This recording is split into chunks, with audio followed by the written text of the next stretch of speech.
الحمدللہ الحمدللہ وسلام علی عبادہ الذین اصطفیٰ خصوصاً علی سید الرسل و خاتم الانبیاء وعلی آلہ الاتقیاء و اصحاب الاصفیاء اما بعد وأعوذ بالله من الشيطان الرجيم بسم الله الرحمن الرحيم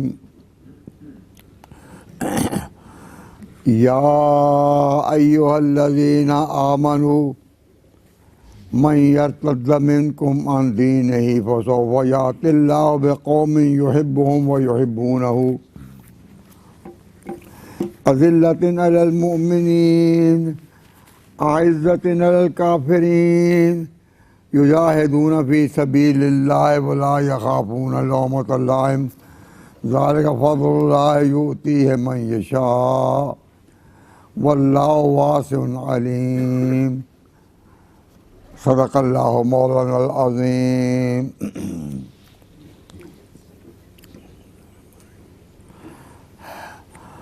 حضرات علماء کرام باجو الاحترام،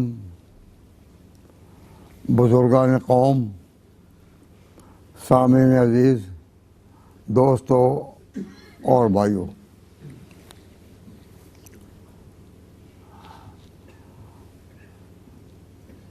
جمادی الثانی کی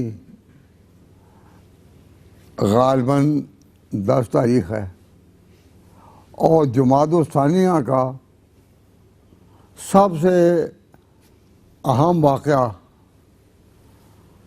حضرت ابوبکر صدیق رضی اللہ تعالیٰ عنہ کا سفر آخرت ہے. جس طرح مشہور ہوتا ہے، معروف ہوتا ہے کہ اس مہینے میں یہ بات مشہور ہے، یہ ہے، تو تاریخی طور پر اس مہینے کا سب سے اہم واقعہ حضرت ابوبکر صدیق رضی اللہ تعالیٰ عنہ کی وفات ہے. اب اس سلسلہ میں آج گویا کہ حضرت ابوبکر صدیق رضی اللہ تعالیٰ عنہ کی یاد میں یہ ہماری ایک نیازمندانہ حاضری ہے. اس لیے میں نے وہ سورہ کاف کی آیات کی بجائے سورۃ المائدہ کی آیت پڑھی ہے. دعا کریں کہ اللہ تعالیٰ اس آیت کو بیان کرنے، سمجھنے اور سمجھانے کی توفیق عطا فرمائے. تو زیادہ التماس یہی ہے کہ توجہ باندھیں، بات پر غور کرنے کا موقع مل جاتا ہے اور اللہ تعالیٰ شرح صدر فرما دیتا ہے، وہ بات یاد رہتی ہے. اور آپ لکھنے میں رہیں تو پھر توجہ بڑھ جاتی ہے، لکھنے کا موقع پھر ساتھ ساتھ آ جائے گا، کیونکہ میں بات دہراتا ہوں بار بار، تاکہ پہلی دفعہ، دوسری دفعہ ذہن میں، تیسری دفعہ بھی وہ لکھ لیں، چوتھی دفعہ وہ پھر بھی کے لکھ لیں. تو لکھنے کے مخالف نہیں، لکھنے کے میں مخالف نہیں ہے. ہمارے ہاں ترتیب چاہیے کوئی، میں نے اسی کے مطابق التماس کی ہے. اور توجہ فرمائیں، آج ہم اس بزرگ کا تذکرہ کر رہے ہیں جس کی عقیدت میں ہم کہہ سکتے ہیں کہ ہم اس کا ذکر کر رہے ہیں جس سے اسلام کی گنتی شروع ہوئی تھی. آج مسلمان دنیا میں ملین ہیں، تو بہت بڑی تعداد میں ہیں، لیکن یہ گنتی شروع کہاں سے ہوئی تھی؟ آج ہم اس بزرگ کا تذکرہ کر رہے ہیں جن سے اسلام کی گنتی شروع ہوئی تھی. اور بات کہاں تک پہنچی؟ 2 سے بات کہاں تک پہنچی؟ گئے دن کے تنہا تھا میں انجمن میں، گئے دن کے تنہا تھا میں انجمن میں، یہاں اب میرے رازاں اور بھی ہیں. اب سارے اسی لائن پر چلے جس میں وہ چلا. تو اللہ تبارک و تعالیٰ جل شانہ توفیق عطا، اگر آپ نے توجہ باندھی تو اللہ تعالیٰ ان سے نسبت بھی عطا فرمائے گا. اللہ تعالیٰ ان سے نسبت عطا، اور تمام ان لوگوں کی، تمام ان ساتھیوں کو جو ان سے نسبت رکھتے ہیں، نسبت عطا فرمائے گا. تو اللہ تبارک و تعالیٰ جل شانہ نے اس آیت میں جو میں نے آپ کے سامنے تلاوت کی ایک خبر دی ہے، خبر. اور خبر کے بارے میں ایک بات پہلے یاد رکھیں. ہم جب کہتے ہیں قرآن معجزہ ہے، قرآن کریم معجزہ ہے، تو عام طور پر سمجھ جاتا ہے کہ یہ اپنے الفاظ میں اور اپنی آیات میں، اپنی فصاحت و بلاغت میں ایسا ہے کہ انسان ایسا کلام بنا نہیں سکتا. اس کو کیا کہتے ہیں؟ اس کو کہتے ہیں معجزہ عبارت میں.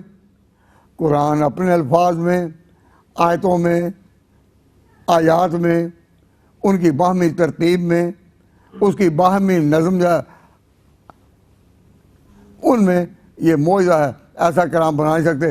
اس کو کہتے ہیں قرآن معجزہ ہے. اب تک یہی بات سمجھے ہیں ہمارے عوام کہ جب ہم دعویٰ کرتے ہیں قرآن معجزہ ہے تو معجزے سے مطلب یہ ہے کہ عبارت اس کی ایسی ہے کہ ہفت کلیم مل جائیں تو ایسی عبارتیں نہیں بنا سکتے. یہ ٹھیک ہے، لیکن یاد رکھو قرآن پاک صرف الفاظ میں معجزہ نہیں، آیات میں معجزہ نہیں، عبارت میں معجزہ نہیں، یہ اپنی خبروں میں بھی معجزہ ہے. قرآن پاک نے کچھ ایسی خبریں دیں، واقعہ ہونے سے پہلے خبریں دیں، اور پھر اسی طرح ہوا جس طرح قرآن نے خبریں دیں. لوگوں نے اس سے بھی پہچانا کہ یہ کوئی انسان اپنی طرف سے بنا نہیں سکتا نا. اب جو کچھ آ رہا ہے وہی کچھ ہو رہا ہے، وہی کچھ ہو رہا ہے. تو معلوم ہوا کہ قرآن پاک اپنی خبروں میں بھی معجزہ ہے، عبارت میں بھی معجزہ ہے اور خبروں میں معجزہ ہے. قرآن پاک نے ایک خبر دی، کیا؟ حضور پر قرآن اترا ہے نا، حضور پر قرآن اترا ہے. تو ایک خبر دی کہ اس میں کچھ لوگ مرتد ہو جائیں گے.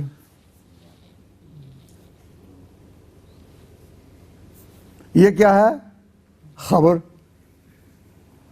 کچھ لوگ مرتد ہو جائیں گے. اب اگر حضور کے زمانے میں مرتد ہونا ہوتا تو ان مرتدین کے مقابلے میں کون نکلتے؟ خود حضور. اگر حضور کے زمانے میں یہ کوئی گروہ ہونا ہوتا جو مرتد ہو جائے تو پھر ان کا مقابلہ کون کرتا؟ ان کی اصلاح کون کرتا؟ ان کو شکست کون دیتا؟ خود حضور ہی. لیکن اللہ تعالیٰ نے اس آیت میں فرمایا کہ جو لوگ مرتد ہو جائیں گے اللہ ان کے مقابلہ میں ایسی قوم کھڑا کرے گا. تو جب قوم کھڑا کرے گا تو پھر قوم مقابلہ کرے گی. تو معلوم ہوا واقعہ حضور کے عہد کا نہیں، حضور کی وفات کے بعد کا ہے. اگر عہد کا ہوتا تو حضور تھے. جب کہا یا ایھا الذین آمنوا، اے ایمان والو، من یرتد منکم عن دینہ، تم میں سے جو بھی اپنے دین سے پھر جائے گا، پلٹ جائے گا، ٹرن بیک ہوگا، فسوف یأتی اللہ، تو ان قریب اللہ تعالیٰ، یعنی کوئی دیر میں نہیں ان کو پکڑنا، ان قریب. ادھر وہ مرتد ہوئے، ادھر فسوف یأتی اللہ، ان قریب اللہ تعالیٰ فسوف یأتی اللہ بقوم، ایسی قوم کو ان کے مقابلے میں لائے گا یحبہم و یحبونہ، جس قوم سے اللہ پیار کرتا ہوگا، یحبہم، اللہ ان سے پیار کرتا ہوگا اور وہ اسے پیار کرتے ہوں گے۔ ان کی کچھ صفات بیان کی۔ اب یہ جو کہا نا کہ اللہ ان کے مقابلے میں ایک قوم ایسی لائے گا، تو قوم کس کو کہا گیا؟ حضرات علماء توجہ فرمائیں کہ یہاں قوم کن کو کہا گیا؟ فَسَوْفَ يَأْتِ اللَّهُ بِقَوْمٍ، ان مرتدین کے مقابلہ میں اللہ تعالیٰ ایک قوم کو لائے گا۔ تو قوم کن کو کہا گیا؟ صحابہ کرام کو۔ یہ تو بڑے آسان ہے نا، قوم کہا گیا صحابہ کرام کو۔ بھئی آپ سب اس سے اتفاق کرتے ہیں نا اور سمجھتے ہیں، عربی زبان خاص طور پر توجہ فرمائیں، اللہ تعالیٰ نے قوم کن کو کہا؟ صحابہ کرام کو۔ تو معلوم ہوا کہ صحابہ ایک قوم تھے، ایک قوم۔ میں نے بہت گہری بات آپ کے سامنے عرض کی ہے۔ آپ سوچتے سوچتے تھک جائیں، ساری رات سر ہو جائے، اس بات سے ہم نکل نہیں سکیں گے۔ صحابہ ایک قوم ہے۔ قوم کس کو کہتے ہیں؟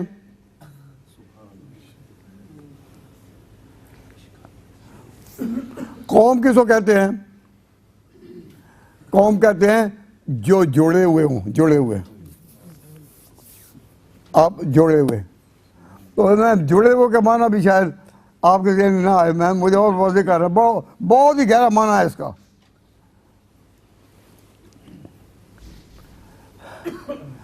آپس میں جڑے ہوئے ہونا، وہ اس طرح کہ ہندوستان، پاکستان، بنگلہ دیش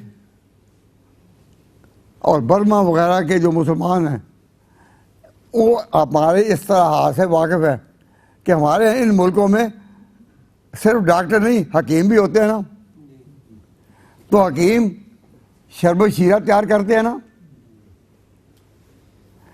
تو جب وہ شربت شیرہ تیار کرتے ہیں، مربے بھی بنانے ہوتے ہیں، تو چینی وغیرہ کو ملا کر اس طرح بناتے ہیں، کہتے ہیں قوام بن گیا، قوام۔ تو قوام کا مادہ اور قوم کا ایک ہی ہے، قوام بن گیا۔ تو قوام کب ہوتا ہے؟ جب قطرے آپس میں جڑے ہوئے ہوں۔ جب تک قطرے کمرے آپس میں جڑے ہوئے نہ ہوں، اس وقت تک قوام ہوتا ہے۔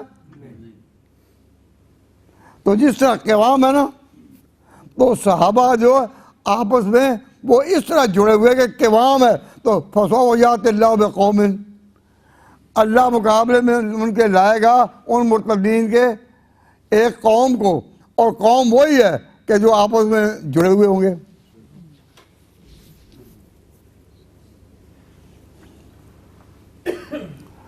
اور مجھے یاد آ رہا ہے کہ حضرت ابو ہریرہ رضی اللہ تعالیٰ عنہ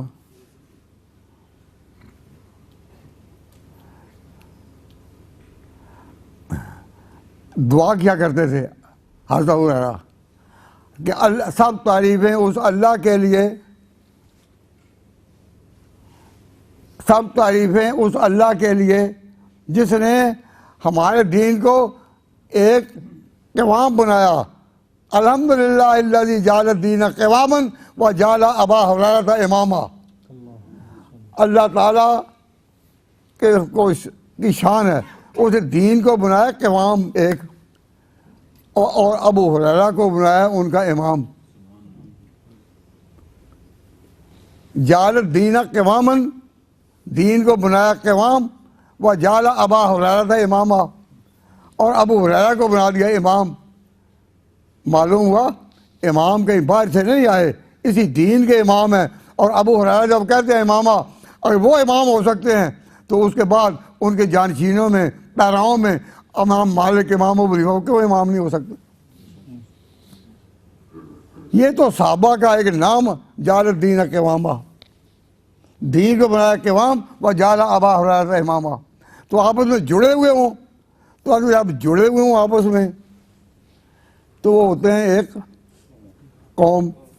یا ایھا الذین آمنوا، اے ایمان والو، من یرتد منکم عن دینہ، جو بھی مرتد ہو جائیں گے اسلام سے، فسوف یأتی اللہ بقوم، اللہ ان کے مقابلے میں ایک قوم ایسی لائے گا یحبہم، جو اللہ کی محبوب ہوگی.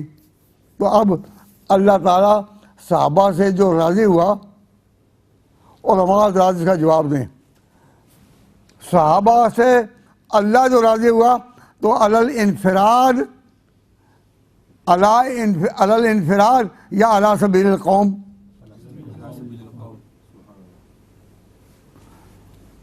فسوف یأتی اللہ بقوم، اللہ ایک قوم کو لائے گا رضی اللہ عنہم، اللہ ان سے. تو ہم جو ہے وہ قوم کی طرف ہے یا نہیں؟ تو معلوم ہوا کہ صحابہ کتنی بڑی تعداد میں ہوں لیکن وہ بطور قوم کے ایک ہیں، اور اللہ ان سے بطور قوم کے راضی ہوا. معلوم ہوا کہ اس رضا سے کوئی ایک بھی نہیں نکلا، بطور قوم کے راضی ہو گیا سب سے.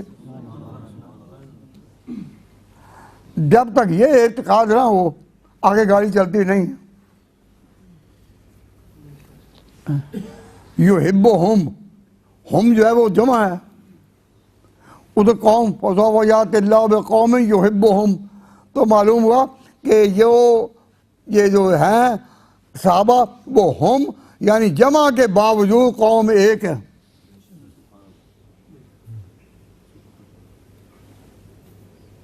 تو جب یہ قوم ایک ہے تو معلوم ہوا کہ ان سے جو بھی اچھے اعمال صادر ہوئے تو جہاں جا کہا ہو گیا اللہ ان سے راضی، تو ان سے راضی علی الانفراد نہیں، پوری قوم سے ہے.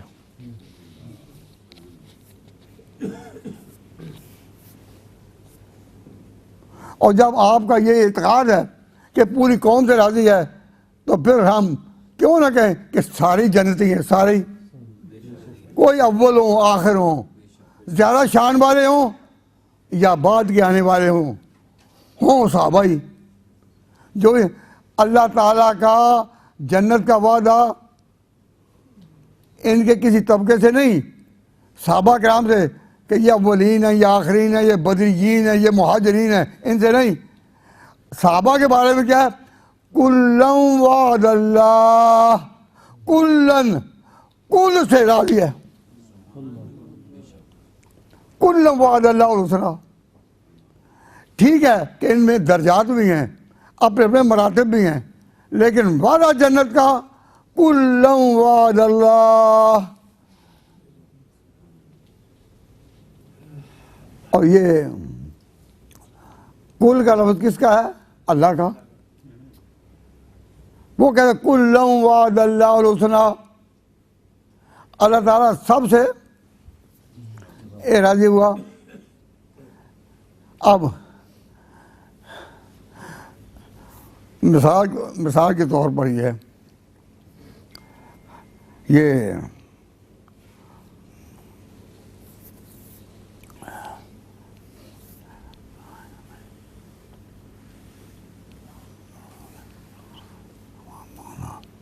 اللہ تبارک و تعالیٰ جل شانہ نے جس طرح کسی کے ایمان کے بارے میں کوئی کہہ سکتا ہے،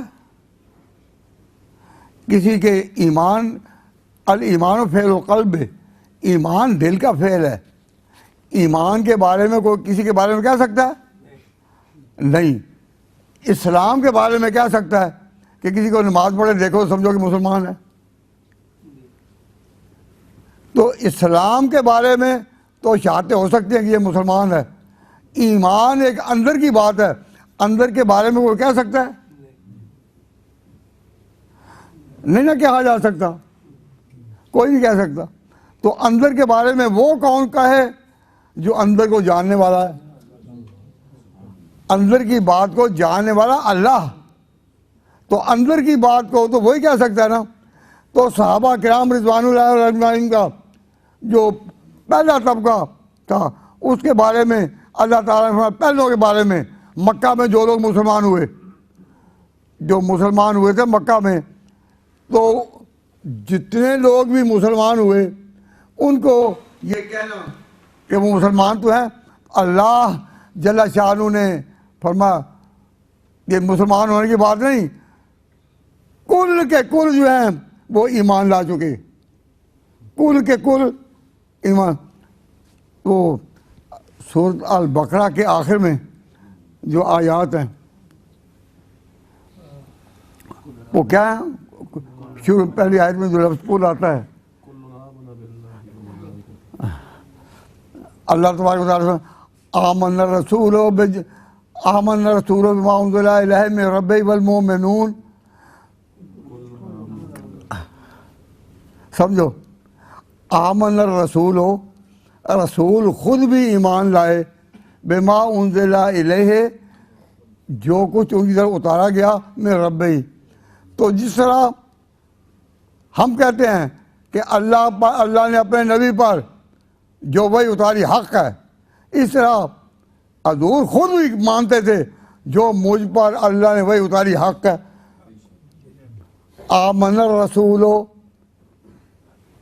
ایمان لائے رسول، بما انزل الیہ، جو کچھ اتارا گیا اس کی طرف، یعنی قرآن.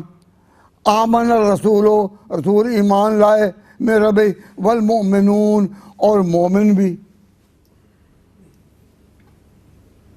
اب یہ جو لفظ ہے نا آمن الرسول، رسول ایمان لائے، تو آمنا ایک فعل ہے واحد. آمنا پیغمبر ایمان لائے کس پر؟ وہی پر. والمؤمنون، اور مومنون بھی اسی ایمان کے اندر آئے نا جو آمنا رسول پر داخل ہے. آمن رسول ہو، رسول جو ایمان لایا، رسول کے ایمان کے ساتھ جمع کیا اللہ نے صحابہ کے ایمان کو. تو حضور کا ایمان کوئی شبہ سے بالا ہے تو ان کا بھی، کیونکہ ایک میں جمع ہوئے دونوں.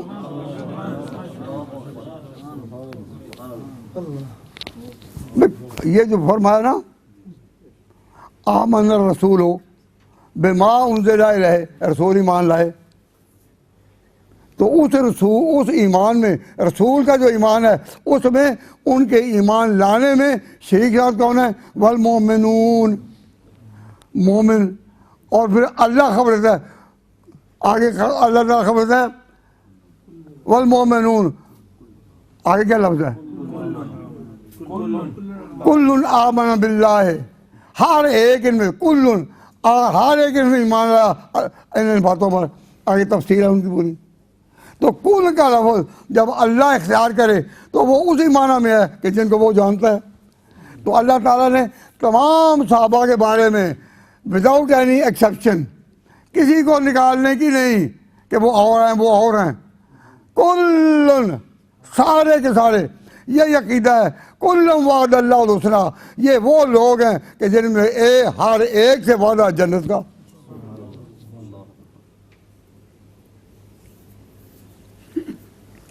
اب اللہ تعالیٰ نے وعدہ کیا کہ اس قوم میں اگر کوئی لوگ مرتد ہو جائیں، اللہ تعالیٰ ان کے مقابلہ میں ایک قوم لائے گا. معلوم ہوا کہ صحابہ کہہ دو ایک قوم ہے، صحابہ ایک قوم ہے. یہی وجہ ہے کہ حدیث حوض میں جو حضور نے فرمایا لَيَرِدَنَّ عَلَيَّ أَقْوَامٌ مِّنْ أُمَّتِي، کہ میرے اوپر اقوام من امتی، کئی قومیں پیش کی جائیں گی میری امت سے. تو صحابہ تو ایک قوم ہے، اقوام نہیں ہے. تو یہ معلوم ہوا اقوام ہے، تو معلوم ہوا کہ اگلے افراد مراد ہیں، صحابہ کی بات نہیں. یہاں قوم کے لفظ نے بتا دیا کہ وہاں اقوام کا لفظ جو ہے وہ صحابہ کے لیے نہیں ہے، ورنہ ایک قوم کو اقوام کیسے بنا دیا گیا؟ تو اللہ تعالیٰ چار فرماتے ہیں من یترد منکم دینہ، تم میں سے جو بھی اپنے دین سے پھر جائے اللہ اس کے مقابلے میں ایسی قوم لائے گا. تو اس قوم کی تعریف بھی اللہ تبارک و تعالیٰ نے بیان کی. قوم کیسی ہے؟ یحبون و یحبونہ اذلۃ علی المؤمنین، وہ مومنوں پر ہوں گے نرم، عزت علی الکافرین، اور کافروں پر ہوں گے سخت. حضرات علماء توجہ فرمائیں، مومنوں کے پر نرم ہونا اور کافروں پر سخت ہونا، یہ ان لوگوں کی صفت بیان کی نا. کیا اس سے پہلے بھی یہ صفت کبھی بیان ہوئی؟ یہ جو فرمایا کہ اذلۃ علی المؤمنین، مومنین کے لیے نرم، عزت علی الکافرین، اور کافروں کے لیے زبردست سخت، یہ پہلے بھی کوئی صفت بیان ہوئی؟ ہاں ہوئی. کہاں؟ سورہ الفتح کے آخر میں محمد رسول اللہ والذین معہ، صحابہ کے بارے میں کہا گیا کہ جو لوگ اس کے ساتھ ہیں. والذین معہ، جو لوگ اس کے ساتھ ہیں. آہا، کیسا عجیب جملہ کہا، جو لوگ اس کے ساتھ معہ. کیوں؟ پہلے اس کے ساتھ ماں ایک ہی تھا، اس ما فی الغار، جب غار میں تھے پہلے ماں ایک ہی تھا، اور وہ واقعہ پہلے کا ہے، ہجرت کا واقعہ ہے. لیکن اب یہ جو واقعہ ہے یہ بعد کا ہے، جب کہا گیا والذین معہ. معلوم ہوا جو میت اس وقت اس ایک کو حاصل تھی وہ اب سب کو ہے، کہ قوم ایک ہے. وہ جو میت حاصل تھی نا پہلے ایک کو، اب یہ جو ہے، تو میں آپ کو توجہ دلاتا ہوں کہ اللہ تعالیٰ نے یہ دو زمانوں کی بات دہرائی. ایک وہ کہ جب حضور کے بارے میں کہا گیا کہ والذین معہ، کہ جو صحابہ ہیں وہ کیا ہیں؟ معہ اشداء علی الکفار، کافروں پر سخت، رحماء بینہم. خبر دی گئی نا بھائی، خبر دی گئی صحابہ کے بارے میں. اب وہی خبر دی گئی ابو بکر صدیق کی خلافت میں، جو مرتد ہونے والے تھے ان کا مقابلہ کرنے والوں میں، کہ جو ان کے مقابلے میں آئے گا وہ ان کی شان کیا ہے؟ اذلۃ علی المؤمنین، عزت علی الکافرین. معلوم ہوا کہ جو محمد مصطفیٰ کی وہ شان تھی کہ والذین معہ اشداء علی الکفار رحماء بینہم، وہ ابو بکر کے صدیق تک باقی رہی.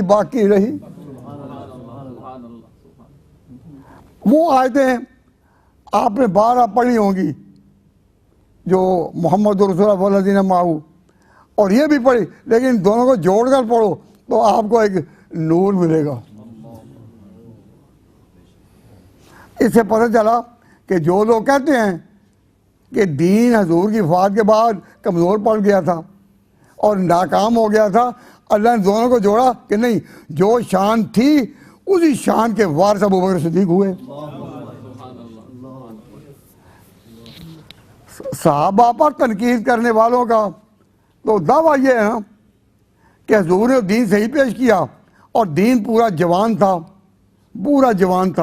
اس کا روب تھا، اس کی شان تھی، اس کی آن تھی.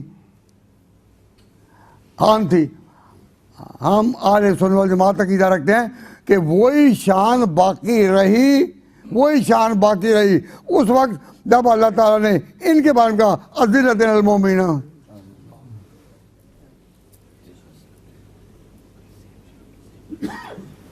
وہی رہی ہے نا شان. تو اب دو زمانوں کو ایک کرنا کہ جو حضور کے زمانے میں اسلام کا شباب، وہی اسلام خلافت راشدہ میں بھی پورے شباب پر ہے. خلافت راشدہ میں اسلام کو کمزور کر دینا کہ جی وہ نہیں بات رہی، وہ نہیں رہی، یہ سب مورخین کے شاخسانے ہیں. کتاب و سنت ان کا انکار کرتی ہے. کیوں؟ اگر یہ ہوتا تو اس پیش گوئی میں یہ بات لفظ ہوتے. جب یہ بات سمجھ آئی تو ہمیں یہ بات بھی سمجھ آئی کہ اللہ تعالیٰ نے فرمایا کہ جو قوم آئے گی کیا ہے؟ سویات اذلۃ المؤمنین، وہ مومنین کے لیے ہوں گے نرم، اور عزت الکافرین، اور کافروں کے لیے ہوں گے سخت، کافروں کے لیے سخت ہوں گے. یہ جو فرمایا، تو پہلے کس کا نام لیا؟ پہلے نام لیا اذلۃ المؤمنین، کہ آپس میں رحم کرنے والے ہوں گے. اور پھر کیا کہا؟ پھر کہا عزت الکافرین، کافروں پر سخت، مومن اپنوں پر نرم اور دوسروں پر سخت. تو پہلے نرم کا نام لیا اور پھر جو کافروں پر گرم ہو. پہلے نرم کا نام لیا پھر گرم کا. اس پر علماء حیران ہوں گے کہ یہ تو حضور نے جب صحابہ کے فضائل بیان فرمائے تو وہ تو اس کے الٹ ہے. کیا؟ حضور صلی اللہ علیہ وسلم ارحم امتی بے امتی ابو بکر، میری امت میں نرم، ساری امت کے لیے نرمی کرنے والا، رحم کرنے والا، ارحم امتی بے امتی کون ہے؟ ابو بکر. واشدہم فی امر اللہ عمر، اور اللہ کی راہ میں جو سخت ہے وہ کون ہے؟ عمر. تو حضور نے تو پہلے نام لیا ابو بکر کا، پھر نام لیا عمر کا، اور اللہ نے پہلے نام لیا کن کا؟ اذلۃ المؤمنین، رحماء کا. پہلے نام لیا رحماء کا اور پھر نام لیا عزت الکافرین، پھر کہا اشداء علی الکفار. تو یا اللہ یہ ترتیب کیسی ہے؟ تو غور کرے تو معلوم ہوتا ہے کہ اپنوں کا نام لیا جا رہا ہے. اللہ کے ہاں جو سب سے بڑا مقام ہے، انبیاء کے بعد جو سب سے بڑا مقام ہے اللہ کے ہاں وہ ہے عمر کا.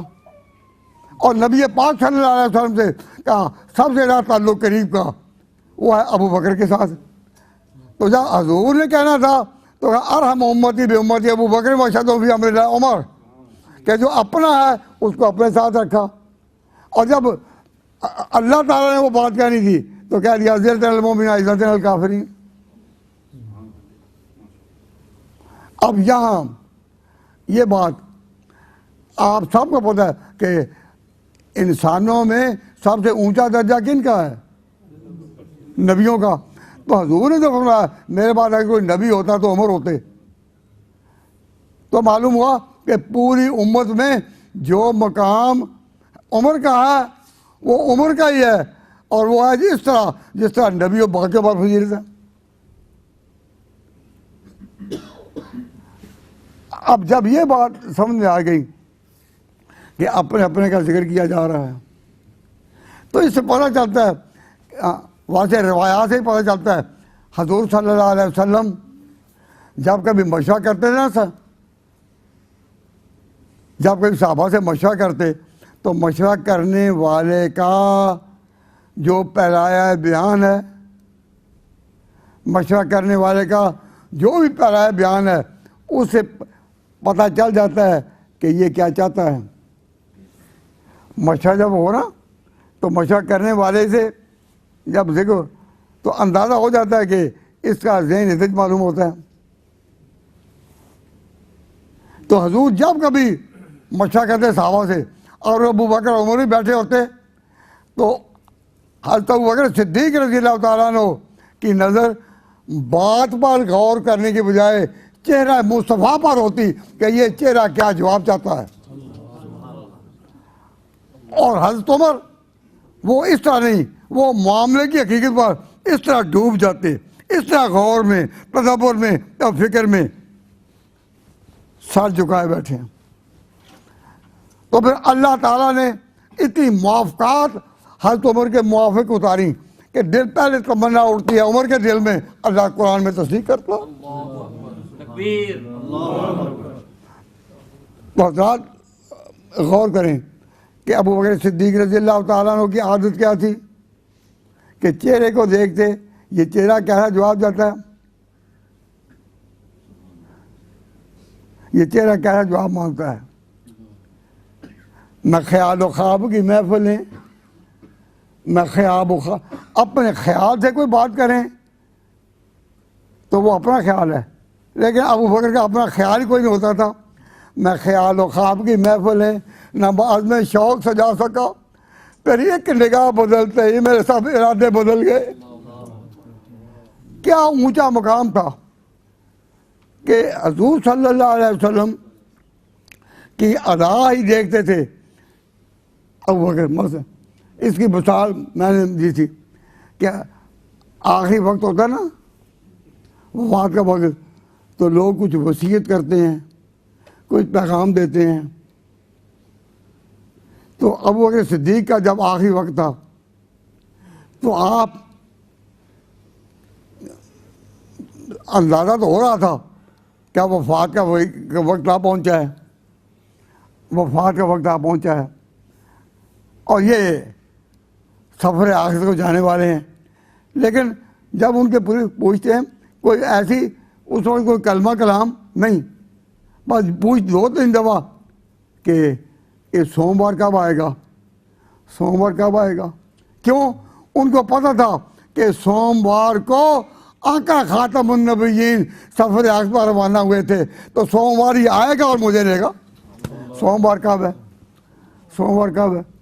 تو اس لیے جو میں نے عرض کیا، میں خیال و خواب کی محفلیں نہ بعض میں شوق سے جا سکا، تیری ایک نگاہ بدلتے ہی میرے سب ارادے بدل گئے۔ جو فنا ہوئے غم عشق میں انہیں زندگی کا نہ غم ہوا، تیرے ہاتھ میں ہاتھ آ گیا تو چراغ راہ کے جل گئے، چراغ راہ کے جل گئے۔ کہیں آہ لب پہ مچل گئی، کبھی اشک آنکھ سے ڈھل گئے، تیرے غم کا دو گے چراغ تھے، کبھی جل گئے کبھی۔ تو صحابہ کرام کو سمجھنا ہو اس ایک پیش گوئی میں، تو یہ سمجھیں کہ یا ایھا الذین آمنو، اے ایمان والو، من یرتد منکم عن دینہ، تم میں سے جو اپنے دین سے پیچھے ہٹ جائے، فسوف یأتی اللہ، اللہ تعالیٰ لائے گا اس کے مقابلے میں ایک قوم کو یحبونہ، جو بطور قوم کے اللہ کی محبوبیت پا چکی ہوگی، اور وہ بھی پھر اللہ تعالیٰ سے راضی ہوں گے۔ تو اللہ تعالیٰ فرماتے ہیں ان کی شان کیا، اذلۃ علی المؤمنین اعزۃ علی الکافرین، اور یجاہدون فی سبیل اللہ، اللہ کی راہ میں وہ جہاد کریں گے، اللہ کی راہ میں جہاد کریں گے۔ معلوم ہوا کہ غلبہ کافرین پر پانا وہ جہاد کے ذریعے ہوگا، حکومت کے ظلم کے پیراۓ میں نہیں ہوگا، جہاد کے ساتھ ہوگا۔ فی سبیل اللہ ولا یخافون لومۃ لائم، اور کسی کی وہ پرواہ نہیں کریں گے کوئی ملامت کرے۔ کئی لوگ تھے جو ابو بکر صدیق کو مشورہ دیتے کہ ابھی تو حضور کی وفات ہوئی ہے، 2-2.5 سال ہوئے ہیں، یا سال ہوا ہے یا 6 مہینے، ابھی تو وفات ہوئی ہے، تو ابھی آپ نہ کریں۔ کیا تھا ان کا اعلان؟ یہ تھا ابو بکر صدیق کا رضی اللہ تعالیٰ عنہ کا کہ جو ختم نبوت کا انکار کر رہے ہیں ان پر مجھے لشکر کشی کرنی ہے۔ مقصد بھی تھا جن لوگوں نے یعنی میں آپ اس تمہید سے واقف ہوں گے کہ حضور کے زمانے میں یمامہ میں ایک شخص تھا مسلمہ، مسلمان تھا، نماز پڑھتا تھا، اس کی مسجد میں اذان دی جاتی تھی جس کے الفاظ سے اشہد ان محمد رسول اللہ، اشہد ان حضور کی رسالت کی گواہی دی جاتی تھی۔ اس کمبخت کے دل میں خیال آیا کہ میرے اتنے ماننے والے ہیں، یمامہ کے لوگ بہت بڑی تعداد میں، ہزاروں، کہ اتنے میرے ماننے والے ہیں تو میں بھی کیوں نہ نبی بن جاؤں۔ تو اس نے حضور کو خط لکھا، من محمد رسول اللہ، میں نے خط کیا لکھا کہ من مسلمہ رسول اللہ، کہ یہ خط ہے مسلمہ کی طرف سے الی محمد رسول اللہ، کہ حضور صلی اللہ علیہ وسلم کو کہنا کہ میں بھی رسول تم بھی. یہ خط ہے مسلمہ کی طرف سے، کس کے نام؟ محمد رسول اللہ کے نام. تو حضور اکرم صلی اللہ علیہ وسلم نے جو جواب دیا من محمد رسول اللہ الی مسلمۃ الکذاب، تو جو حضور نے اس کو کذاب ٹھہرایا، تو یہ خط جو شخص لے کر آیا تھا، خط جو شخص لے کر آیا، اس کو حضور نے پوچھا کہ یہ جو خط تو لایا ہے، تو تم دو تھے، ماذا تقولان، تم کیا کہتے ہو اس کے بارے میں؟ اس نے جو کہا میں پیغمبر ہوں، تو تم کیا کہتے ہو؟ تو اس نے کہا کہ ہم بھی وہی کہتے ہیں جو اس نے کہا ہے. اب وہ صرف مسلمہ ہی مرتد ہوا یا یہ بھی تھے؟ کیا خیال ہے؟ یہ بھی تو مرتد تھے نا، ہو گئے. تو کہا، تو آگے حضور کا ارشاد سنو. حضور میں لولا انتم، اگر تم کاسد ہوتے میسنجر، عربوں کا دستور ہے کہ پیغام لے کر جو آئے اس کو قتل نہیں کیا جاتا. پیغام لے کر جو آئے، تو آپ نے فرمایا لولا ان رسول اللہ تقتلوا، اگر یہ رواج نہ ہوتا کہ قاصد یعنی جو پیغام لانے والا ہے، پیغام دینے والا ہے، اگر یہ رواج زمانہ نہ ہوتا اور اس کو قبول نہ کر چکا ہوتا، تو میں آج تمہیں سزائے موت دیتا. لیکن حضور نے ان کو سزائے موت نہیں دی. اس سے پتہ چلا کہ مرتد کی سزا جو ہے وہ ہے موت. تو وہ اگر دونوں موت سے بچے تو کیوں بچے؟ ایک ضابطے کی وجہ سے کہ وہ اس میں میسنجر تھے. تب یہ غامدی کا انگلینڈ میں آ کر مختلف شہروں میں تقریروں میں یہ کہنا کہ مرتد کی سزا موت نہیں، اس پر میں نے اشارہ کر دیا. اگر سزا موت نہیں تو حضور نے یہ کہ لولا ان رسول اللہ تقتلوا، اگر یہ نہ دستور ہوتا ان کا قتل نہ کرنا تو میں تمہیں چھوڑتا نا. اس سے یہ پتہ چلا کہ حضور صلی اللہ علیہ وسلم جب ہم نے پوچھا تم کیا کہتے ہو، ان کا یہ ابو بکر صدیق کو پتہ چل گیا کہ یہ ختم نبوت منکر ہیں. تو آپ نے فرمایا صحابہ کو کہا کہ بھئی ان کے خلاف لشکر کشی کرنی ہے. تو کئی لوگ مشورہ دینے والے، نہیں ابھی ذرا ٹھہر جاؤ، ابھی ذرا ٹھہر جاؤ، ابھی ٹھہر جاؤ. وہ مشورہ دینے والے بہت تھے. تو حضرت ابوبکر صدیق نے ان میں سے کسی کی پرواہ نہیں کی. فرمایا ایون کا سو دینوں نہ حیون، کہ میں زندہ رہوں اور دین میں کمی بیشی ہو جائے، دین میں زیادتی ہو جائے، ایک مسئلہ بن جائے کہ ختم نبوت کو کہہ دے تو اگنور کرو. ایون کا سو دین ہو وانا حیون، دین میں کوئی بھی کمی آ جائے اور میں زندہ رہوں. معلوم ہوا کہ ابوبکر صدیق رضی اللہ تعالیٰ عنہ کی زندگی جو تھی وہ دین کے ہی لیے تھی. یہ جملہ کیا کہہ رہا ہے؟ ایون کا سو دین ہونا حیون. اور یہ کہا کہ میں جاؤں گا میدان. تو ان کو جو کہا گیا کہ ابوبکر صدیق کو کہ ابھی نہیں ٹھہریں، تو فرمایا لا یخافون اللائم. تو پیش گوئی جو ہے قرآن کریم کی پہلی کہ وہ جو آئیں گے ان کے مقابلے میں، تو بھئی یہ جو پیش گوئی تھی کہ اللہ ان کے مقابلے میں قوم کو کھڑی کرے گا، تو اس قوم سے اللہ راضی ہوا یا نہیں؟ تو ہم اس طرح سوال کرنے کا حق رکھتے ہیں نا کہ اس قوم کا سردار کون تھا، اس قوم کا بڑا کون تھا، جس قوم کو اللہ نے کہا فَسَوْفَ يَأْتِ اللَّهُ بِقَوْمٍ يُحِبُّهُمْ وَيُحِبُّونَهُ، جس کی یہ شان بیان کی، اس کا بڑا کون تھا؟ آج اسی کا تذکرہ ہو رہا ہے. تو اللہ تبارک و تعالیٰ جل شانہ نے فرمایا کہ وہ پرواہ نہیں کریں گے اس بات کی اور ذالک فضل اللہ یؤتی من یشاء. تو یہ ایک نقطہ توحید ہے کہ ابو بکر کتنا ہی مقام پا گیا، ابو بکر کتنا ہی مقام پا گیا، یا صحابہ کتنا ہی مقام پا گئے، لیکن اتنے مقامات کے باوجود عقیدہ ذالک فضل اللہ یؤتی من یشاء، یہ اللہ کی عطا ہے، اپنا کمال کسی کا نہیں. یہ کس کی عطا ہے؟ ذالک فضل اللہ یؤتی من یشاء. تو اپنا کمال کسی کا نہیں، جو بھی مقام پا گیا ذالک فضل اللہ، یہ اللہ کا فضل ہے. تو یہ عقیدہ رکھنا کہ جس نے بھی کوئی مقام پایا وہ اللہ سے پایا، اور دینے والا وہ ہے. اپنے گھر کا کمال کسی کا نہیں. تو فرمایا اللہ تبارک و تعالیٰ جل شانہ نے کہ ابو بکر صدیق رضی اللہ تعالیٰ سے ڈٹ گئے تو پہلا سنگ بنیاد قائم ہو گیا کہ ختم نبوت وہ بنیادی عقیدہ ہے کہ جس کو حضرت ابو بکر صدیق نے دین کا ایون کا سو دین و نحیون.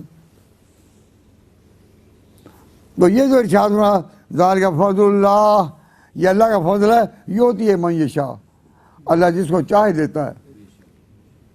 خود حضور کو کہا قل، اے پیغمبر آپ کہتے ہیں اللہم مالک الملک تؤتی الملک من تشاء، تو جس کو چاہے تؤتی الملک من تشاء وتنزع، قل اللہم مالک الملک تؤتی الملک من تشاء وتنزع ممن تشاء وتذل من تشاء وتعز من تشاء وتذل من تشاء بعزتک خیر انک علی کل شیء قدیر.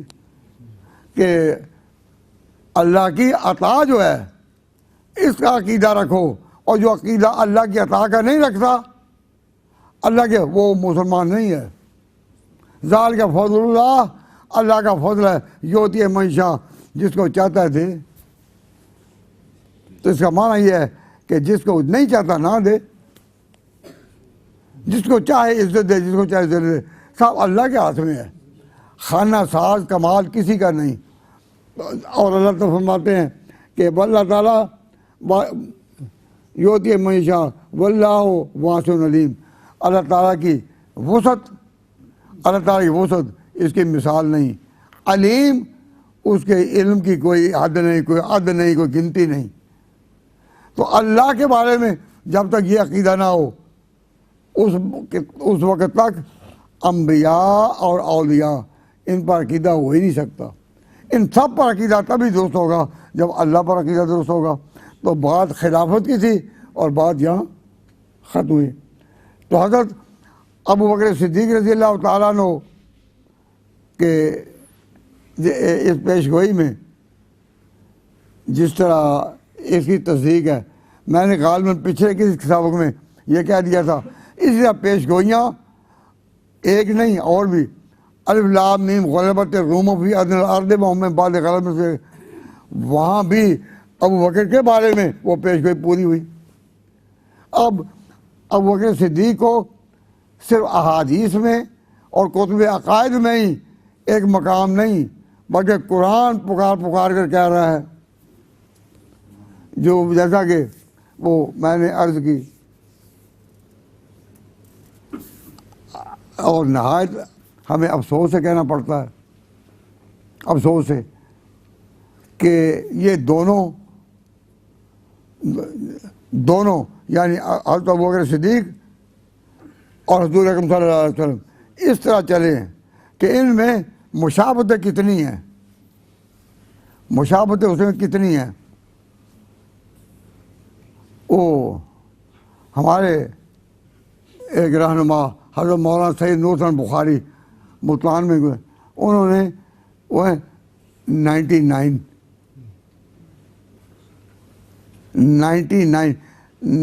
یعنی 90 سے زیادہ مشابہتیں ان دونوں میں ہیں.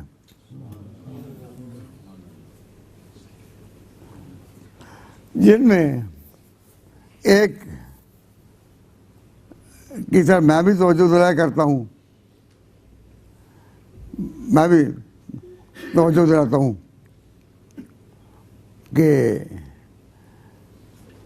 یزید کا جو اقتدار تھا، یزید کا اقتدار ظالمانہ تھا، اس ظالمانہ اقتدار کے مقابلے میں حضرت حسین آئے اور انہوں نے گواہی دی، اپنے عمل سے گواہی دی. تو اور کون آیا؟ یہ نواسہ رسول ہے. اور کون آیا؟ عبداللہ بن زبیر. عبداللہ بن زبیر کون ہے؟ ابو بکر کے نواسے ہیں. ابو بکر کے نواسے عبداللہ بن زبیر. اس وقت گو یزید مر چکا تھا لیکن اقتدار بنو امیہ قائم تھا، اور اسی کے اقتدار کے ساتھ حجاج بن یوسف نے عبداللہ بن زبیر کو قتل کرایا تھا. تو حضرت یزید کے اقتدار کے خلاف دونوں طرفے نبی کا نواسہ بھی اور صدیق کا نواسہ بھی. نبی کے نواسے کو تو دنیا نے یاد رکھا اور صدیق کے نواسے کو دنیا نے بلا دیا. آج کتنے اہل سنت والجماعت ہیں آپ میں، ہم میں بیٹھے، جن کو پتہ تک نہیں ہے کہ وہ کون تھا. عبداللہ بن زبیر. اور میں تو یہ ہے کہ جو شخص تڑپتا ہے نا بہادری کے ساتھ تو دنیا میں اس کا نام رہتا ہے. میسور کا سربراہ جس کو آپ کہتے ہیں سلطان ٹیپو، میسور کا سربراہ سلطان ٹیپو کے ارد گرد سارے علاقے ارد گرد کے جب انگریزوں نے لے لیے، انگریزوں نے سلطان ٹیپو کے ارد گرد کے سارے علاقے لے لیے تو فتح انگریز کی ہو ہی گئی. تو اس نے پھر سلطان ٹیپو کو پیغام بھیجا کہ تو نے بڑی کوشش کی لیکن تو کامیاب نہیں ہو سکا، ہتھیار ڈال دے، تجھے عزت کے ساتھ اپنی طرف سے نواب بنا کر یا بڑا بنا کر، چودھری بنا کر، نمبردار بنا کر رکھا جائے گا. لیکن سلطان ٹیپو کو جب یہ پیغام پہنچا اس کو پتہ چل ہی گیا تھا کہ یہ آئے کیا ہے.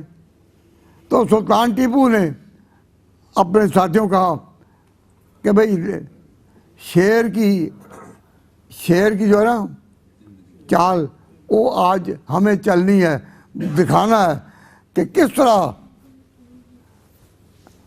جان دینا ہوتے ہیں. تو جان دینا ہر کسی کو نہیں آتا.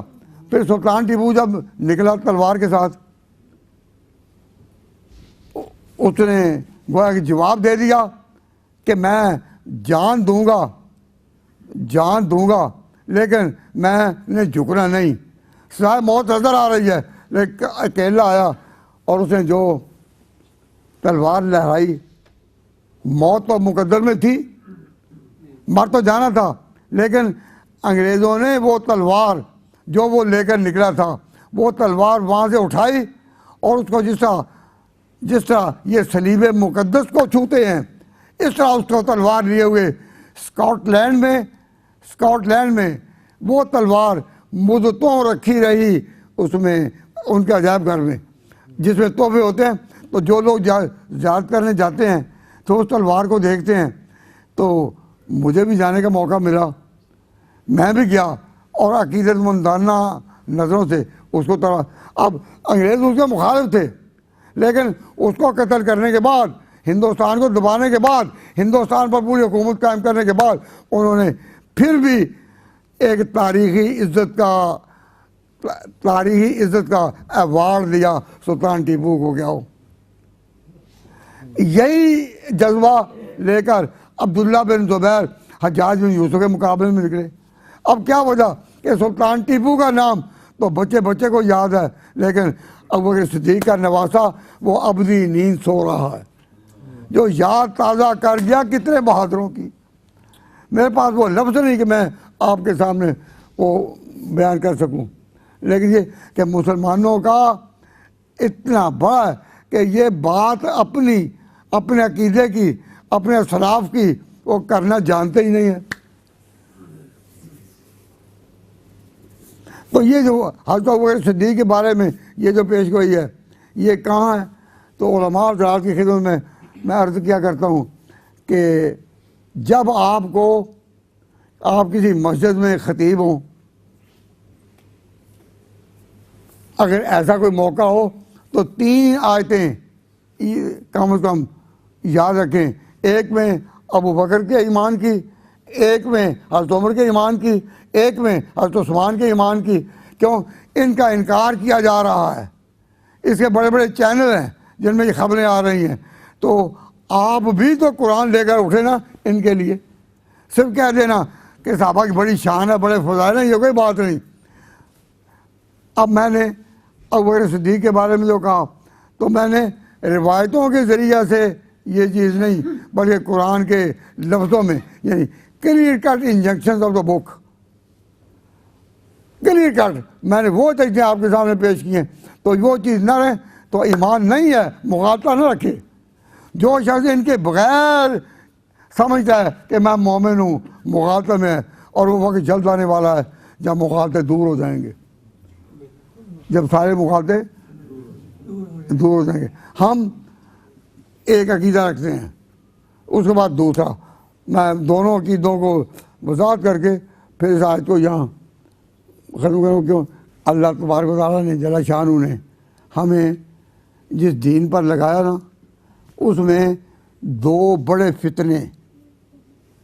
پہلا فتنہ ہے اللہ اور رسول میں فرق ڈالو،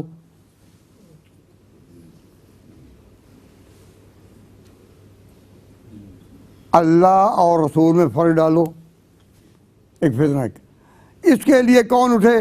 جن کو کہتے ہیں منکرین حدیث، بعض کہتے ہیں ان کا نام ہے پرویزی، جو کہتے ہیں اللہ کی بات مانو، قرآن ابدی ہدایت ہے لیکن پیغمبر کی بات نہیں۔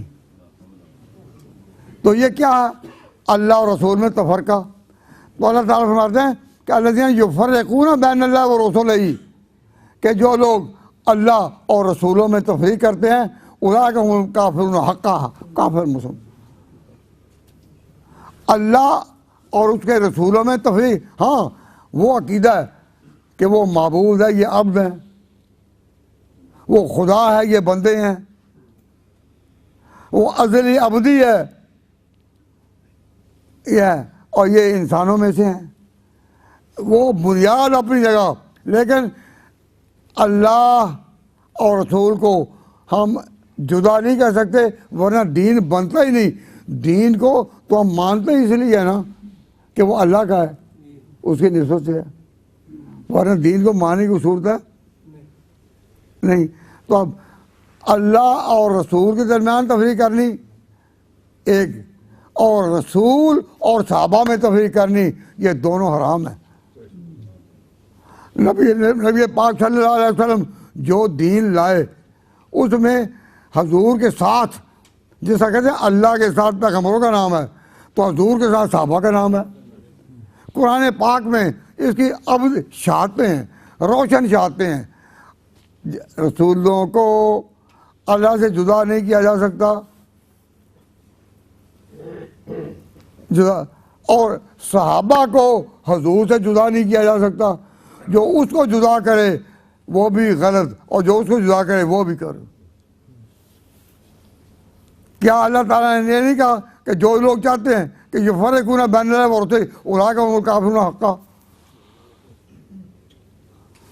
اور جو یہ سورۃ النساء کی آیت میں ہے کہ جس میں اس نبی کو اور اس نبی کے جو ساتھ ہیں ان کے دین کو، جسے من یتبع غیر سبیل المؤمنین نولیہ ما تولی ونصلہ جہنم وساءت مصیرا، دونوں آیتیں پکار کریں۔ تو مسلمانوں ایمان کو بچاؤ، اور یہ دونوں عقیدے، رسولوں کو اللہ سے جدا نہیں کرنا، صحابہ کو نبی سے جدا نہیں کرنا، یہ تو چیزیں قرآن میں ہیں۔ تیسری چیز جو ہے جس کے لیے علماء دیوبند میدان میں آئے اور انہوں نے وہ بات کہی وہ میں اپنے لفظوں میں، قرآن کے لفظوں میں تو نہیں، اپنے لفظوں میں بیان کر دیتا ہوں. وہ یہ کہ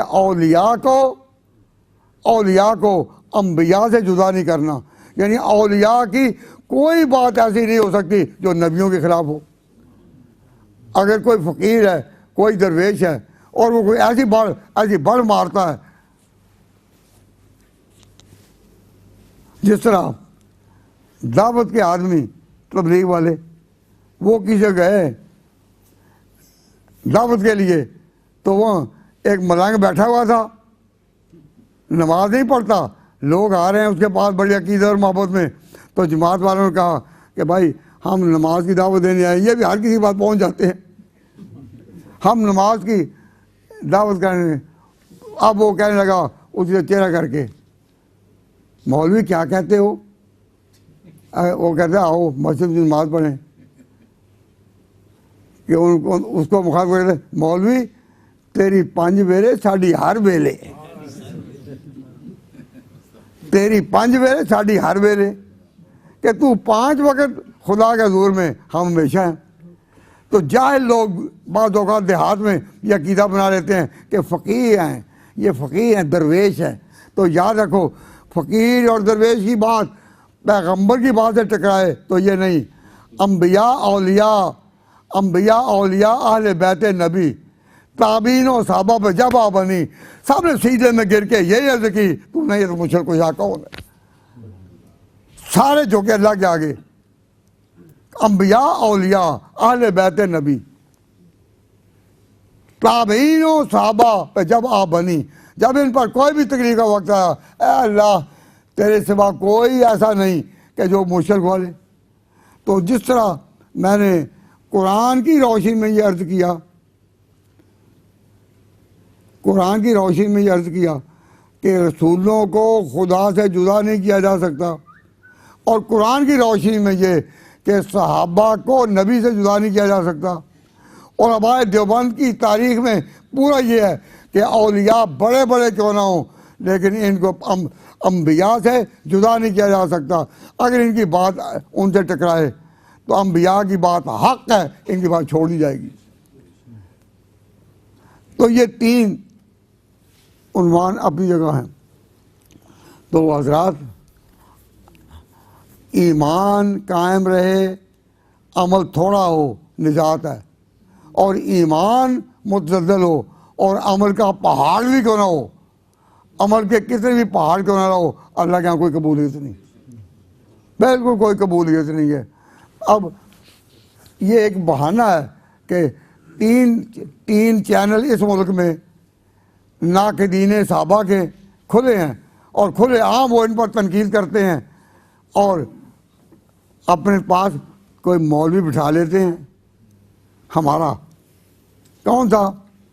کوئی سادہ سا، کوئی بھی جو کبھی عقائد تعلیمات دیوبند کے قریب بھی نہ گیا ہو، بٹھا کہ یہ سنی بیٹھا ہے اور یہ تنقید کرنے والا بیٹھا ہے. وہ سوال کرتا ہے، یہ اب اس کو جواب نہیں آتا، تو سینکڑوں دیکھنے والے بھاگتے ہیں، پھر اپنے علماء سے پوچھتے ہیں کہ جی یہ بات ٹھیک ہے، جو اس نے کہ یہ ٹھیک ہے، اس کا کیا جواب ہے؟ ٹیلی ویژن والا تو مولوی جو سنی ہے وہ جواب ہی نہیں دے سکا. اس طرح یہاں ایمان کو کمزور کیا جا رہا ہے، اور میرے پاس نہ ٹائم ہے اور نہ عمر ہے، باقی زندگی کے آخری مراحل سے گزر رہا ہوں. اب ان سب میں کا مقابلہ کروں یہاں کی خاموش فضاؤں میں، یہاں کی خاموش فضاؤں میں میں دیکھتا ہوں کہ وہ لوگ جو دین کے لیے طلب رکھتے تھے وہ کہاں سو گئے ہیں. یا اللہ، کوئی بھی انگلی اٹھا کر کہنے والا کہ یہ غلط ہے یہ تیار نہیں ہے. اب قرآن کے بارے میں جو غامدی نے دعویٰ کیا ہے کہ قرآن کی جو آیتیں یہود و نصارہ کے بارے میں ہیں وہ صرف اسی دور کے لیے تھیں، اس دور کے لیے وہ مطلق نہیں، اس دور میں ان کا اطلاق نہیں ہوگا. اور قرآن پر اتنا یہ شدید غلط بیانی ہے. اس میں کہیں بھی اپنے پاؤں پر کھڑے ہو کر ان سے پوچھو تجھے کہ یہ جو تم نے بات کہی ہے یہ کہاں ہے قرآن میں کہ قرآن کی آیتیں جو یہود و نصارہ کے متعلق ہیں وہ ان کا اطلاق نہیں ہے اس دور کے لیے. قرآن کا اطلاق آخر تک اگر نہ ہو تو میں اب پھر کہتا ہوں ایک پیش گوئی ہے قرآن پاک میں کیا جس کا حاصل ہے کہ سارے اسرائیل یعنی یہودی سارے یہودی ایمان لائیں گے عیسیٰ پر. اب تک یہودیوں نے حضرت عیسیٰ کا اقرار نہیں کیا, حضرت عیسیٰ پر وہ ایمان نہیں رکھتے, طرح طرح کی باتیں کہتے ہیں حضرت مریم کے اللہ مریم بہتان عظیمہ, مریم پر بہتان باندھتے ہیں اور عیسیٰ علیہ السلام کی بے حرمتی کرتے ہیں. لیکن قرآن کی روشنی میں ہم یہ کہتے ہیں کہ ایک وقت آئے گا من اہل الکتاب, ان اہل کتاب میں خاص طور پر یہودی کوئی نہیں ہوگا الا لیؤمنن مگر ایمان ضرور لائے گا کس پر؟ عیسیٰ پر. اب وہ عیسیٰ پر ایمان لائے گا تو قرآن کی وہ آیت یہ جو ہے یہ اس وقت جلوہ گری کرے گی یا نہیں؟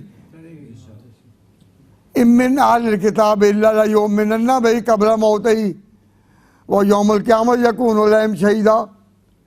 تو وہ آیت جو ہے اس وقت جلوہ گری کرے گی. اب یہ کہنا کہ قرآن کی آیتیں جو یہود و نصارہ کے متعلق ہیں وہ اب اس دور کے لیے نہیں وہ اسی دور کے لیے تھیں, تو یہ آیت کب جلوہ گری کرے گی؟ آپ نے کئی دفعہ یہ باتیں سنی ہوں گی نا کہ ہے کہ ایمان لائیں گے لیؤمنن بہ قبل موتہ, اور آگے کیا ہے وہ یوم القیامت یکون, آگے قیامت ہی قیامت ہے. اتنا دین روشن ہے لیکن ہائے اپنے اس کو دعویٰ کرنے والے ایسے مردے ہو گئے, ایسے ٹھنڈے ہو گئے کہ کوئی فکر ہی نہیں کرتے. جو بھی کہ جانے دو جی جانے دو, اللہ تبارک و تعالیٰ جل شانہ ان چیزوں سے بچائے. آپ بڑے مبارک ہیں کہ جس کی وجہ سے جن کی وجہ سے جن کی آمد سے اور جن کی تشریف آوری سے مجھے حوصلہ ہوا اور میں نے یہ بات کہہ دی ہے. ورنہ میں جب بات کروں تو اس طرح محسوس ہوتا ہے کہ جس طرح کوئی قبرستان میں اذان دے, قبرستان میں اذان دے اٹھنے والا کوئی نہیں, قبرستان میں اذان دو نماز پڑھنے والا کوئی نہیں. میں یہاں پکارتا رہا ہر جگہ ہر شہر جا کر کہتا رہا کہ مسلمانوں ایمان پختہ ایمان پختہ ایمان پختہ کرو. لیکن جب بھی کوشش ہوتی ہے علماء ہی آتے ہیں. اب علماء کتنے ہیں, کتنی بڑی تعداد میں ہیں. میں کہتا ہوں اتنی بڑی تعداد میں عوام آپ کے ساتھ کیوں نہیں, ان کو کیوں نہیں ساتھ دیتے؟ ان کو ساتھ لو, ان کو ساتھ لو. اور پھر ہم نے سمجھا کہ ہم اس دین میں داخل ہو گئے. کیوں؟ ہم مسلمان ہیں اور مسلمان ہونے کے لحاظ سے ہم یہ دو عقیدے خاص, پہلے دیوبند والوں کو نہ مانو یا ان کا تم جانو, لیکن یہ جو دو عقیدے ہیں رسولوں کو خدا سے جدا نہیں کرنا, نمبر دو صحابہ کو ان سے جدا نہیں کرنا. اور رسول اگر دو قسم کے ہیں جو شریعت لائے اور جو نہیں شریعت لائے, تو صحابہ بھی دو طرح کے ہیں, مہاجرین بھی ہیں انصار بھی ہیں, مہاجرین بھی انصار بھی ہیں. جیسا ان وہاں دونوں کو مانا یہاں بھی دونوں کو مانو. دونوں طرح کے پیغمبروں کو تورات پیش کرتی ہے اور ہم حق مانتے ہیں. وما علینا الا البلاغ. اب جو کچھ اس سے پہلے کلمات حق کہے گئے ہم نے اس نیت سے کہے ہیں. میں نے پہلے ارادے کا اظہار کیا تھا, اے اللہ جتنے بھی حق کے کلمات, سچائی کے کلمات, کتاب اللہ کے کلمات اس مجلس میں ادا ہوئے, اگر یہ تیرے حضور قبول ہیں, اگر تجھے منظور ہیں, تو ان سب کا ثواب بیان کرنے کا ثواب, بیان کرنے کا ثواب, آپ کے سننے کا ثواب, اور جو دور دور سے چل کر آئے اس کا ثواب سیدنا ابوبکر صدیق رضی اللہ تعالیٰ عنہ کی روح مقدسہ کو پہنچا. اے اللہ ان کے درجات اور بلند فرما. ان کے ٹھیک ہے کہ سارے مراتب کو عبور کر کے پا گئے, لیکن تیری عطایا جو ہیں، تیری عطائیں جو ہیں ان کی حد کوئی نہیں، ان کی کتنی بھی کمالات کیوں نہ ہوں لیکن ایک حد ہے، لیکن تیری عطایا کی کوئی حد نہیں۔ اس لیے جس ہم درود میں دعا کرتے ہیں، یا اللہ ہمارے نبی پر اور رحمت برسا، ہم یہ بھی دعا کرتے ہیں اے اللہ ابو بکر عمر ان دونوں پر اور رحمتیں فرما۔ اور بعض روایات میں یہاں تک ہے کہ حضور نے کہا کہ میں ابو بکر عمر خلقنا من تربۃ واحدہ، ہم ایک ہی مٹی سے بنائے گئے ہیں، ایک ہی مٹی سے بنائے گئے ہیں۔ تو اب یہ بات تو چلی آ رہی تھی، اور روایتیں ہیں کہ جن میں محدثین کے طرز پر بہت کلام ہے، کوئی کہتے کیسی، لیکن جب کسی حدیث کی کوئی ضعیف حدیث بھی ہو واقعات تصدیق کر دیں تو قوت آ جاتی ہے اس میں۔ اب اس حدیث کی تصدیق کر دی ہے کہ تینوں ایک ہی جگہ ہیں یا نہیں، تو آپ نے تو فرمایا کہ ہم ایک ہی مٹی سے پیدا کیے گئے، اب دونوں ایک ہی مٹی میں دفن ہے یا نہیں، ایک ہی مٹی میں دفن ہے۔ اور دنیا نے دیکھا حضور کی عمر مبارک کتنی، 63 سال، حضرت ابوبکر کتنی، 63 سال، حضرت عمر کتنی، 63 سال، اتنی مشابہتیں ہیں، اس کے باوجود اس واقعہ کی تصدیق ہوتی ہے، خلقنا من تربۃ واحدہ، ہم ایک ہی مٹی سے بنائے۔ الحمدللہ اہل سنت والجماعت عقیدے میں دونوں اس بات پر پکے ہیں، دیوبندی ہوں یا بریلوی، دونوں اس عقیدے پر پکے ہیں کہ صحابہ جو ہیں، صحابہ ان پر تم انگلی اٹھا نہیں سکتے، ان پر اعتراض کر، یہ نہیں ہے کہ ان پر ان سے غلطی ہوتی نہیں، تم انگلی نہیں اٹھا سکتے، کیوں؟ اس لیے ٹائم مصطفیٰ کس ہیں، کہاں ہے ٹائم کوئی ختم ہو گیا؟ بھائی میں تو حضرت ابو بکر صدیق کی شان میں کچھ اور کہنا چاہتا تھا لیکن وقت میں مہلت نہیں تھی، اللہ مجھے معاف کرے۔ وصلی اللہ تعالیٰ اللہ خیر خلقہ محمد و آلہ و اصحابہ و ازواجہ و ذریاتہ و بناتہ و عشیرتہ اجمعین برحمتک یا ارحم الراحمین۔